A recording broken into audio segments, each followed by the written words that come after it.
Dans le Sahel, nous avons près d'une dizaine de milliers de soldats d'armées étrangères, composés en majorité de soldats français, mais également des soldats américains, allemands, italiens, etc., avec des armes, des matériels volants et de surveillance des plus sophistiqués au monde. Et malgré tout, personne ne voit des colonnes de centaines de terroristes se déplacer pour aller servir la désolation et la mort, souvent avec des armes inimaginables. Au Mali, au Niger et au Burkina Faso, il n'y a ni usine de fabrique d'armes, ni de munitions. Qui recrute donc ces terroristes? Qui les entraîne? Qui les dote en permanence? Qui les nourrit et avec quels moyens? Le malheur de l'Afrique, c'est d'avoir rencontré la France. Que faisons-nous là-bas? La guerre au terrorisme? Depuis quand la France fait la guerre à des concepts? Ce sont les États-Unis qui font ça. En Afghanistan, et on a vu le résultat. Qui est notre ennemi au Mali? Qui? Parce qu'il ne suffit pas de dire les djihadistes. Moi, je pose une autre question. Qui paye ces gens-là? Personne ne fera croire que les malheureux qui sont maintenant achetables pour peu dans une carrière militaire autour du lac Tchad qui se vide et où la catastrophe écologique devient une catastrophe politique. Qui les paie? Il faut nommer l'ennemi qui paye, parce que qui paye commande. Et quelqu'un paye. Si aujourd'hui vous nous dites qu'il y a plus de djihadistes, il faut se demander pourquoi. Est-ce à cause de notre présence française ou bien parce que quelqu'un y met plus d'argent? Ceux-là doivent être pourchassés et punis, parce que c'est eux qui organisent le désordre dans toute la zone. Monsieur le ministre, Madame la ministre, dites-nous qui est le bailleur de fonds de la guerre que nous mènent nos ennemis. Merci, monsieur. Cher ami, je pense que tu as déjà écouté cette vidéo plusieurs fois. Mais comme je l'ai dit, il y a certaines vidéos qui doivent être écoutées pas une fois, pas deux fois, pas trois fois, pas même quatre fois. Certaines vidéos, certains discours, certaines interviews doivent être écoutées plusieurs fois pour comprendre le message. Ok? Je pense que peut-être que tu as déjà vu cette vidéo. Mais toutefois, j'ai voulu revenir encore sur la vidéo pour évoquer certains points dans laquelle les questions posées par ce ministre burkinabé à Macron et à la CEDEAO. Alors, ensemble, on va visionner ce discours encore. C'est un discours que Diadia peut-être visionné, mais dans cette vidéo, on va rentrer plus en profondeur. Peut-être que tu n'avais pas écouté certaines parties, parce que quand on dit discours, le discours est long, mais il y a certains qui coupent pour envoyer sur YouTube. Peut-être que tu n'avais pas vu cette partie, peut-être que tu n'avais pas vu ces points-là qu'on va évoquer dans cette vidéo ici et on va analyser ensemble.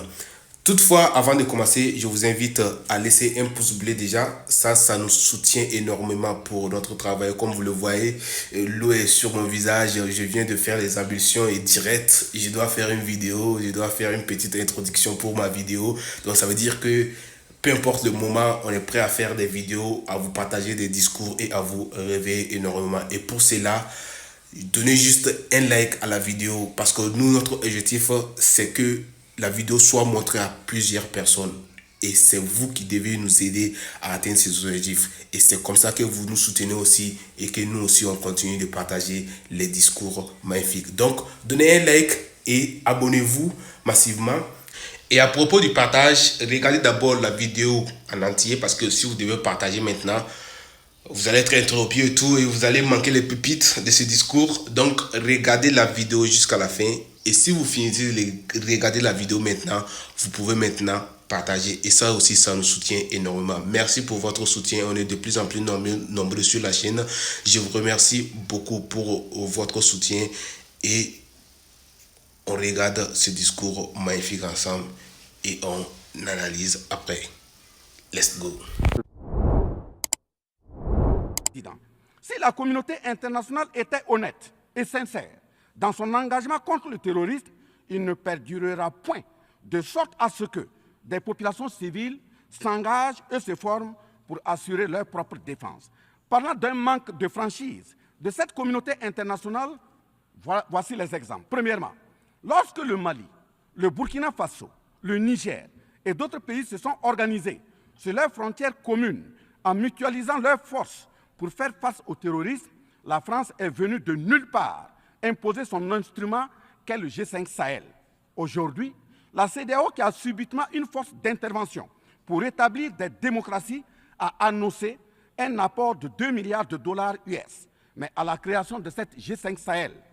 Jusqu'à nos jours, à sa vaporisation, cette CEDEAO n'a pu débourser que 25 millions de dollars, 25 millions de dollars US. Où est donc le sérieux dans la défense des vies humaines prônée par la Déclaration universelle des droits de l'homme et des peuples? Deuxièmement, le Burkina Faso subit des sanctions cyniques suite au coup d'État du 30 septembre 2022. Cette nébuleuse dite communauté internationale, sous l'impulsion de la France qui est passée par ses valets locaux en Afrique, a tenté d'abord de faire nommer un Premier ministre au Burkina Faso en vain. Ensuite, ils sont passés à l'imposition de ministres dans des postes stratégiques au sein du gouvernement burkinabé en vain. Et enfin, ils ont négocié le maintien des relations afin que le capitaine Ibrahim Traoré mette en œuvre tout ce qu'ils décideront, condition sine qua non d'une durée à souhait au pouvoir. L'ayant aussi refusé, au nom de l'intérêt supérieur de son peuple, une avalanche de mesures répressives, de menaces, de tentatives de coup d'État, manœuvres immorales sont en élaboration dans des laboratoires criminels. Et malheureusement, toutes ces manœuvres et missions macabres sont pilotées en marionnettes téléguidées par des personnages de couloir présidentiel africains. C'est ainsi que même cette fameuse initiative d'Accra, sans le Mali, n'a pas fait long feu. Troisièmement, en plus des coupures d'aide, d'annulation de conventions de formation de nos forces de défense et de sécurité, nous assistons au blocage de notre matériel militaire, commandé avec la sueur de nos compatriotes, toujours sous l'impulsion de la France.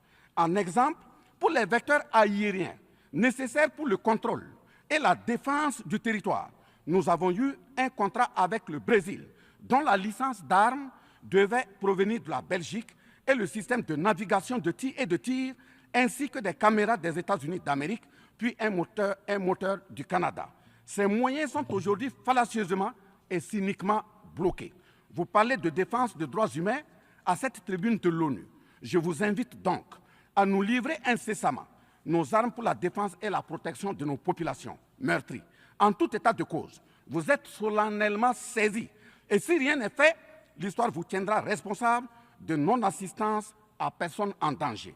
Monsieur le Président, Monsieur le Secrétaire général, ce tableau peu reluisant de cette communauté internationale, caractérisée par la non-assistance à États en proie au terrorisme, l'hypocrisie internationale, la suprématie de quelques puissances au sein de l'ONU, la complicité au pillage de l'Afrique, etc., ne commande-t-il pas la traduction de cette communauté internationale devant la Cour pénale internationale? Si vous, les Occidentaux, vous aimez tant les Sahéliens pour y amener vos militaires, mourir au nom de la démocratie, de la liberté, des droits humains et de la paix, pourquoi tout le continent africain, qui compte 1,3 milliard d'habitants, dont le deuxième continent le plus peuplé, avec 30 415 873 km² et 54 États, n'a aucun siège permanent au sein du Conseil de sécurité avec un droit de veto? N'est-ce pas là, au-delà d'un crime d'État, un crime onusien?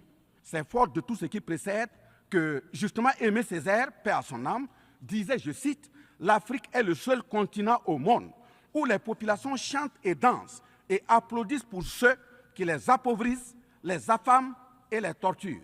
Le malheur de l'Afrique, c'est d'avoir rencontré la France. » Monsieur le Président, ce qui vient d'être décrit sont les étiquettes profondément malheureuses d'une ONU aujourd'hui résumée qu'à sa portion de forme, car 1,2 milliard de personnes sont plongées dans la misère, 2 000 milliards de dollars US dans l'armement, 20 fois le budget de l'ONU dans le nucléaire. Sur les questions de développement, l'Afrique reçoit du FMI et de la Banque mondiale 34 milliards de dollars contre 160 milliards de dollars pour l'Occident. La paralysie du Conseil de sécurité de l'ONU, la paralysie de l'Organisation mondiale du commerce, la montée des tensions suite au repositionnement géostratégique. L'Organisation mondiale du commerce également encore bloquée. Le Fonds monétaire international, FMI et la Banque mondiale qui fonctionnent en véritable usurier. L'Organisation mondiale de la santé qui est de plus en plus dominée par les firmes pharmaceutiques de rente, donnant ainsi une priorité commerciale que sociale aux vaccins tels que le vaccin contre la Covid-19. L'ONU qui devient de plus en plus l'ombre d'elle-même de par les tentatives de sa prise en otage par un conglomérat de puissances internationales impérialistes, brouillant ainsi la clarté et le sérieux dans ses prises de position, etc. Fin de citation. Par conséquent, les peuples africains en général, et sahéliens en particulier, se battront vigoureusement pour que la CEDEAO, l'Union africaine et l'ONU soient des institutions au service véritablement des peuples du monde pour leur profonde émancipation et le progrès social véritable. Parce que ce sont les manquements de ces organisations, leur manque de sincérité, leurs décisions clientélistes et à géométrie variable, la couverture des tripatouillages constitutionnels, avec leur lot de crimes, la promotion de la mauvaise gouvernance, le pillage, la désorganisation sociale et la corruption qui conduisent immanquablement au coup d'État, qui ne sont donc que des conséquences. Traitons donc les causes et les conséquences disparaîtront d'elles-mêmes.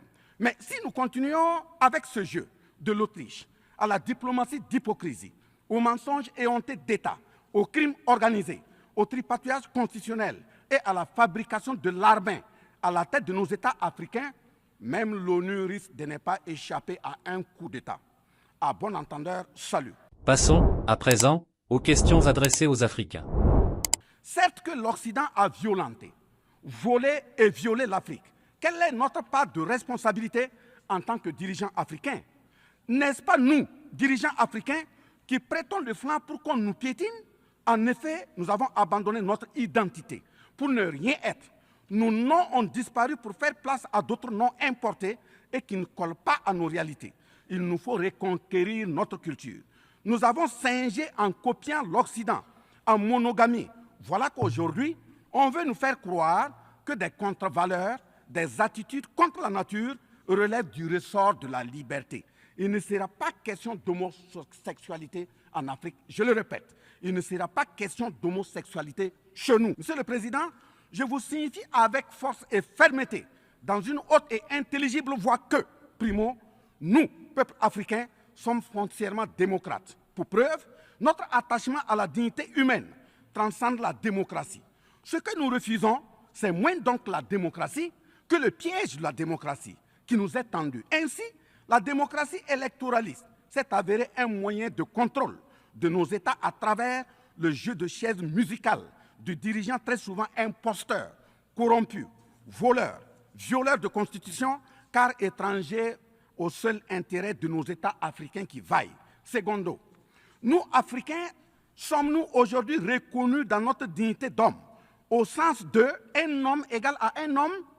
La réponse assurément est non, au-delà des convenances circonstanciées, pour nous endormir et mieux nous asservir. Triste pour le continent noir, reconnu scientifiquement comme berceau de l'humanité, mais dans la réalité humilié, placé sous contrôle dominé. Des indépendances factices aux guerres fratricides, de la démocratie électoraliste aux aides biaisées, des guerres de rapine au terrorisme malicieusement fabriquées, entretenues et injectées dans nos contrées africaines, notamment au Mali, au Burkina Faso et au Niger. Il y a une seule constante, nous dominer, maintenir le pied sur notre cou, tel le cas de notre malheureux frère George Floyd aux États-Unis, ici même. Est-ce cela la démocratie? Et il se trouve des partisans de cette conception étriquée de la liberté pour justifier intellectuellement l'asservissement et la barbarie contre nos peuples en lutte pour leur dignité et leur souveraineté au nom d'un principe paradoxal de liberté qui, in fine, assassine la liberté. Oh liberté, quel crime n'a-t-on pas commis en ton nom? Face à tout cela, voici les décisions que nous avons prises. C'est pourquoi nous décidons désormais de dire non. Non à tous ces amis qui veulent du bien au point de nous menacer de guerre pour imposer leur amitié. Nous adapterons notre démocratie tant brandie et chantée par des loups dans des pots de bélier afin de sécréter par nous-mêmes le leadership politique adéquat pour nos peuples en vue de leur bonheur. Oui, l'émancipation totale et le progrès social véritable pour nos peuples constituent la finalité de toute action, qu'elle soit politique, économique, socio-culturelle et ou sécuritaire. Troisièmement, les peuples africains en général, et ceux sahéliens en particulier, ont découvert des chaînes d'aliénation économique, sécuritaire, socio-culturelle matérialisées en accord secret avec la France et sont engagés à les casser pour leur émancipation véritable. Ce sont entre autres, premièrement, la dette coloniale. Nous n'allons pas fermer les yeux et la payer tout en laissant nos populations mourir de faim et de soif, et voire de maladie. Deuxièmement, la question de la monnaie dont le franc CFA, appelé franc des colonies françaises d'Afrique, n'est pas une priorité africaine. Au plan juridique, la propriété est le droit de jouir et disposer des choses de la manière la plus absolue. Confère article 544 du Code civil français chez eux-mêmes.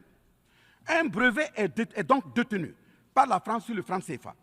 Elle est par conséquent propriétaire du franc CFA et elle la loue aux États francophones africains. Ce qui est marrant en plus est que le billet produit par la France pour l'Afrique de l'Ouest diffère de ceux de l'Afrique centrale en valeur monétaire sous la même appellation franc CFA.